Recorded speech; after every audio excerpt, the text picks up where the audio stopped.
Yeah, I want to talk about this Greece trip right here. I mean, it's 278 feet over a canal in Greece. I mean, how do you even think of these things? Like, I'm gonna just go home. I'm gonna jump this. Like, you got to be like not human to think about things like this. He's not human. But the things he thinks of are like, why? I didn't actually think of this one. So this one was Morgan Carlson, who's at Stark Motorcycles now. So Morgan's like compete against me.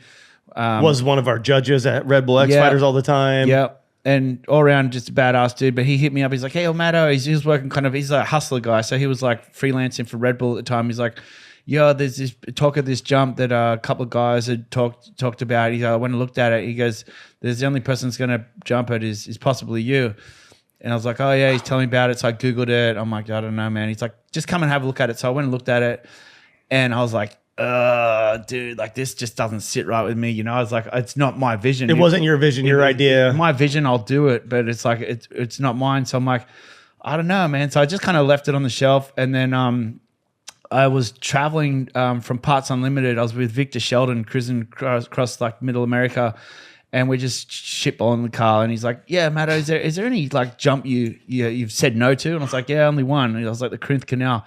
He's like, why'd you say no? And I was explaining what it comprises of. And he's like, why would you say no? I was like, well, if something happens on the way in, like if it break a chain link like 10 feet from the ramp, or something inside your engine goes out, there's no out. I can't just scoop past the ramp and run past it. I'm going in the hole. I'm dead. And he's like, has that ever happened to you before? And I'm like, no. And he's like, how many jumps you done? I was like, oh, thousands. And he's like, so it's never happened before. You've done thousands. What's different here? And I'm like, you fucking go do it then. And he's like, it's not my job. And I was like, yeah. And then it just pissed me off. It kind of under my skin. I was like, you started thinking about it. Yeah, and I was like, fuck. And I'm like, he's like, you should do it. And I was like, all right, yeah. And I didn't want to talk about it anymore. And I think I got off that trip, and I was like, you know what? I'm gonna fucking jump this canal. And so I called him up, and it's been 12 months. So I called him back. I'm like, just unexpectedly, I was like, yeah, I want to jump the canal now. And because now I just got on I'm like, it actually, I don't know. It pissed you off. It pissed me off. Because you started thinking about, like, I said no to this. When normally you don't say no. Ego kind of thing maybe took over in this one. But the one thing that saved me with this is this thing here could have killed me. And I think what I've picked up from my time on the sport is listening to your subconscious and paying attention to the signs that happen. And for the longest time, like my ego would like drive me to compete against things, to try tricks that I wasn't really worthy of doing or ready for. Yeah, ready for, and just like trying to always step it up when you're tired. There's all these signs of why you shouldn't do a thing, and I think I've seen. Or you hear, oh, someone just did this. You're like, oh, well, they did it. I'm going to do it. You know what I mean? Like stepping out of your comfort zone where you weren't ready. When you're to not do ready, something. yeah, not worthy of it. And so that's what I'm trying to teach these kids is to just ride with that mindfulness. But losing so many of our friends, whether it's been through just like. What's his name? Jim, what's his name? McNeil? Jim McNeil. Yep. Like his bike just literally just cut off. Something happened on the bike. And that was what I was worried about this thing. Is like something happened like with Jim McNeil. He passed away through just our normal jump that we jump every day, the 75-foot jump. Yeah. If it had been an airbag, he'd still be with us today. It was a mobile truck. So that's why I'm not a fan of those things. It's just, they're all good until they're not. And it's like.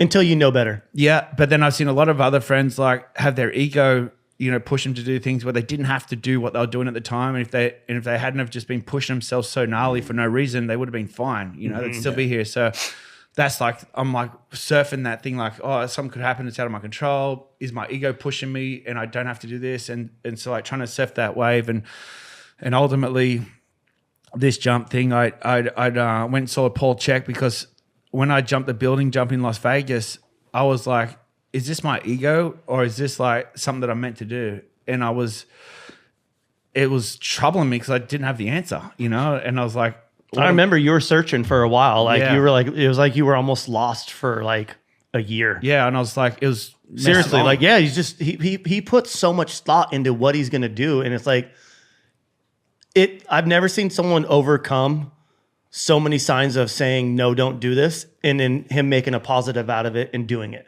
Where it's like, no, I just have to overcome my brain and not be a pussy. Like I got to do this. Yeah. And like you said, when you went and saw Paul Check, it's just like shit just started falling into place.